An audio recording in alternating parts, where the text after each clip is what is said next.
Shut up and sit down. चलिए आइए अब हम लोग पढ़ते हैं 30.1 classification of colours.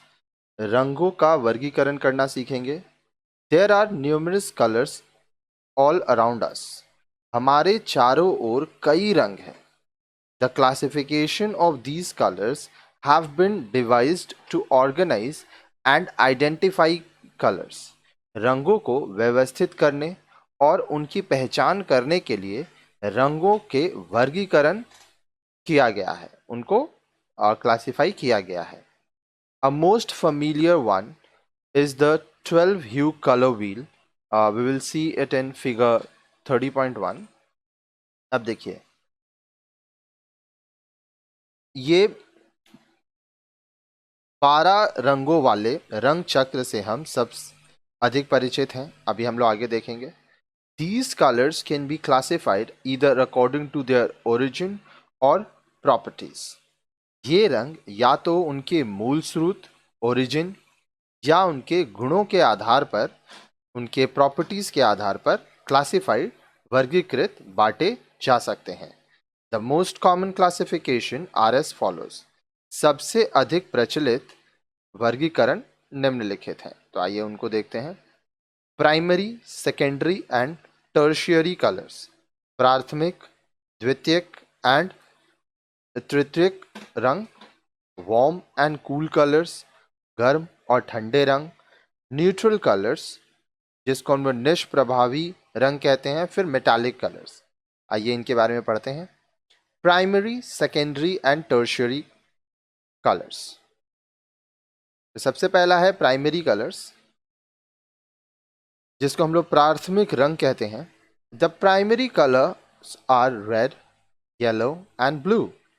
These three colors form the basis of which other colors can be made. लाल, पीला और नीला प्राथमिक रंग है। ये तीनों रंग अन्य रंगों का आधार है और इनसे अन्य रंग भी बनाए जा सकते हैं। फिर आता है सेकेंडरी कलर, जिसको हम लोग द्वितीयक रंग कहते हैं। The colours formed by mixing two primary colours is in equal quantities are called secondary colors. These are orange, green and purple. दो प्राथमिक रंगों को बराबर मात्रा में मिलाकर बनने वाले रंग को द्वितीयक रंग कहते हैं। ये रंग नारंगी, हरा और बैंगनी होते हैं। फिर आते हैं टर्शियरी कलर्स, इनको तृतीयक रंग कहते हैं। These are formed by mixing a primary and a secondary color in equal quantities. For example, blue primary and green secondary mix to form blue-green tertiary. अब देखिए, tertiary colors, जिसको तृतीयक रंग कहते हैं, इन्हें एक प्राथमिक और एक द्वितीयक रंग को बराबर मात्रा में मिलाकर बनाया जाता है। उदाहरण के लिए, नीला प्राथमिक और हरा द्वितीयक को मिलाकर नीला हरा तृतीयक रंग बनाया जाता है। अब देखिए, यहाँ पे प्राइमरी और सेकेंडरी मिला रहे हैं। येलो के साथ अगर ऑरेंज मिलाएंगे तो येलो ऑरेंज मिलेगा। रेड के संग ऑरेंज मिलाएंगे, red orange. Red purple, red purple. Blue purple, blue purple. Blue green, blue green. Yellow green, yellow green. आप चाहें तो रंग ला के मिला के देख सकते हैं कि किस तरह से ये बनते हैं। The 3 primary and 3 secondary and the 6 tertiary colors give us our set of 12 colors. 3 प्राथमिक, 3 द्वितीयक और 6 तृतीयक रंगों से हमें हमारे 12 रंगों का समूह प्राप्त होता है। Traditional Indian embroidery uses all these colors in various shades. परंपरागत भारतीय कशीदाकारी एम्ब्रॉयडरी, जिसको कढ़ाई भी कहते हैं, उसमें इन सभी रंगों को अलग अलग शेडों में इस्तेमाल किया गया है, प्रयोग किया गया है। आगे देखिए। फिर आता है द कलर व्हील, जिसको हम लोग रंग चक्र कहते हैं। इसमें क्या है, रेड है तो एक एक करके आपको बताते हैं। रेड लाल, रेड ऑरेंज, लाल नारंगी, ऑरेंज नारंगी, येलो ऑरेंज, पीला नारंगी, येलो पीला, येलो ग्रीन, पीला हरा, ग्रीन हरा, ब्लू ग्रीन, नीला हरा, ब्लू नीला, ब्लू पर्पल, नीला बैंगनी, पर्पल बैंगनी, रेड पर्पल, लाल बैंगनी। तो इस तरह से इनको मिलाया जाता है और फिर इनके मिश्रण से हम लोग को अलग अलग प्रकार के रंग मिलते हैं। आइए आगे देखते हैं। फिर आती है बारी वार्म एंड कूल कलर्स की, गर्म और ठंडे रंग। Make a colour wheel. Now draw a line vertically down the center of the wheel as shown in the figure. If you split the color wheel vertically down the center, one side will have all the warm colors and one side will have all the cool colors. एक रंग चक्र बनाइए। चित्र में दिखाए गए अनुसार इस चक्र के बीचों बीच ऊपर से नीचे एक रेखा खींच दीजिए।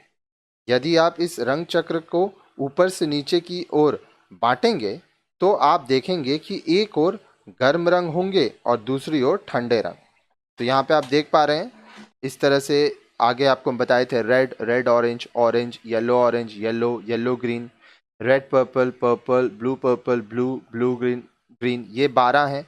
इनको बांट दिया गया तो आधा गर्म वाले रंग और आधा ठंडे वाले रंग हो गए। Warm colours. अब गर्म रंग कौन से होते हैं आइए वो देख देते हैं। These are red, orange, yellow, etc. These colors have the element of fire or sun within them.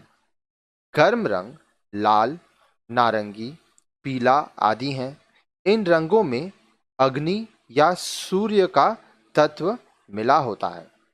ठीक है, आगे देखिए। They project a feeling of warmth. इनमें गर्माहट की अनुभूति होती है। They create a visual impact of reduced size and length. इनसे छोटे आकार और लंबाई का भ्रम होता है। These are encouraging colors that produce a feeling of excitement and happiness. उत्तेजना और प्रसन्नता का आभास कराते हैं ये सब रंग। ये उत्साह देने वाले रंग होते हैं। ठीक है, उसके बाद you will notice that these colors are very commonly used in traditional Indian embroideries. आप देखेंगे कि परंपरागत भारतीय कढ़ाई में एम्ब्रॉयडरी जिसको कहते हैं, इसको कशीदाकारी भी कहते हैं, उसमें इन रंगों का बहुत ज़्यादा प्रयोग किया जाता है। Since most heavy embroideries are executed for happy occasion like marriage or childbirth, selection of such colors is natural. चूंकि अधिकांश जो भारी कशीदकारी होती है, एम्ब्रॉयडरी होती है, विवाह या जन्मोत्सव जैसे अवसरों के लिए की जाती है, अतः इन रंगों का उपयोग स्वाभाविक है। फिर आते हैं कूल कलर्स, जिसको हम लोग कहते हैं ठंडे रंग। These are blue, green, purple, etc. They have the element of vegetation or water in them. ठंडे रंग, ये रंग नीले, हरे, बैंगनी आदि हैं। इनमें वनस्पति वेजिटेशन या जल तत्व होता है। They project a cool feeling. इनसे ठंडक की अनुभूति होती है। These are peaceful colors that give a feeling of rest and repose. ये शांतिदायक रंग होते हैं जो आराम और शांति का अनुभव कराते हैं। They also create a visual impact of enhanced size and length. अब देखिए ये क्या करते हैं, ये इन रंगों को हम लोग यहाँ पे बोल रहा है कि एक विजुअल इम्पैक्ट आता है। ठीक है, ऐसा लगता है कि ये बड़े हैं, साइज बड़ा है, लेंथ बड़ा है। These colors can be used to create embroidered piece for summers. They also provide a balance to Vibrant, warm and cool colors are complementary to each other and always create very interesting effect. अब ध्यान से सुनिए क्या बोल रहा है यहाँ पे। यहाँ बोल रहा है ये जो रंग होते हैं इनको समर्स, ग्रीष्मकाल, गर्मी के मौसम के लिए बनाए गए कशिदे एम्ब्रॉयडरी में प्रयोग किया जाता है। ये आकर्षक गर्म रंगों को भी संतुलित करते हैं। गर्म और ठंडे रंग एक दूसरे के पूरक होते हैं और हमेशा दिलचस्प प्रभाव ये देते हैं। ठीक है, आगे देखिए।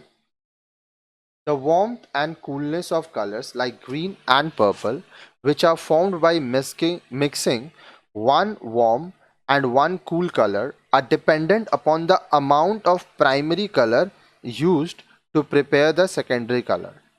अब देखिए, हरे और बैंगनी रंगों की गर्माहट और ठंडक जो एक गर्म और एक ठंडे रंग के मिश्रण से प्राप्त होती है, वह इस बात पर निर्भर करते हैं कि जो सेकेंडरी कलर है, द्वितीयक रंग है, उसको बनाने के लिए कितना प्राथमिक रंग, प्राइमरी कलर का प्रयोग किया गया है।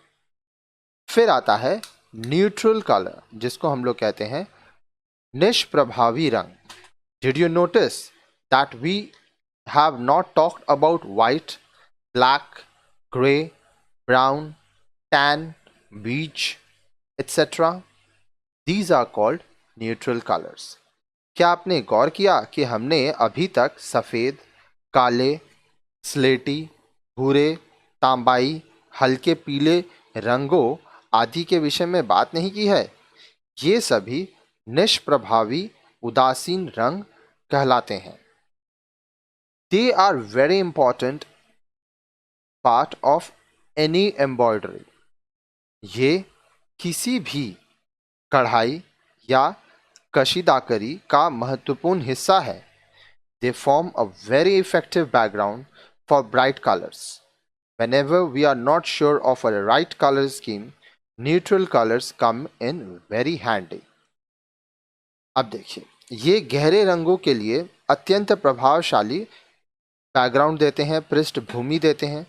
जब भी हम सही रंगों को नहीं चुन पाते हैं या सही रंगों की योजना बनाने में हमें मुश्किल होती है, तो उस समय हम इन रंगों को बहुत ही उपयोगी तरीके से इस्तेमाल कर सकते हैं और ये बहुत ही उपयोगी साबित होते हैं। फिर आते हैं मेटालिक कलर, जिसको धातु रंग कहते हैं। The sparkle and shimmer of metal is always attractive to men. Metal wires were hammered to fineness of a yarn and used in the embroidery. Plain, golden or silver wire are called badla, and when these wires are wounded around a thread, they are called kasab.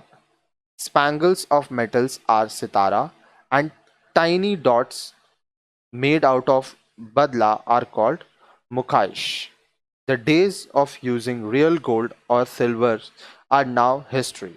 What you now get is synthetic zari और tested zari. अब देखिए, metallic colour, जिसको धातु रंग कहते हैं। धातु की चमक दमक ने मानव को हमेशा से ही आकर्षित किया है। कशीदाकारी के संदर्भ में इन रंगों का काफ़ी महत्व है और प्राचीन काल से ही इनका इस्तेमाल एम्ब्रॉयडरी में होता है, कढ़ाई में होता रहा है। धातु के तारों को धागों की बारीकी तक पीटा जाता है और इन तारों को कशीदे के लिए प्रयोग किया जाता है। साधारण सुनहरे और चांदी के तार बादला कहलाते हैं और जब इन तारों को किसी धागे पर लपेटा जाता है तब इन्हें कसब कहा जाता है। धातु की छोटी छोटी बिंदु को मुकैश कहा जाता है। सच्चे सोने और चांदी के प्रयोग करने के दिन अब इतिहास की बात हो गई है। अब लोग रियल गोल्ड या रियल सिल्वर इस्तेमाल नहीं करते हैं। अब आपको केवल जरी या टेस्टेड जरी ही मिलता है।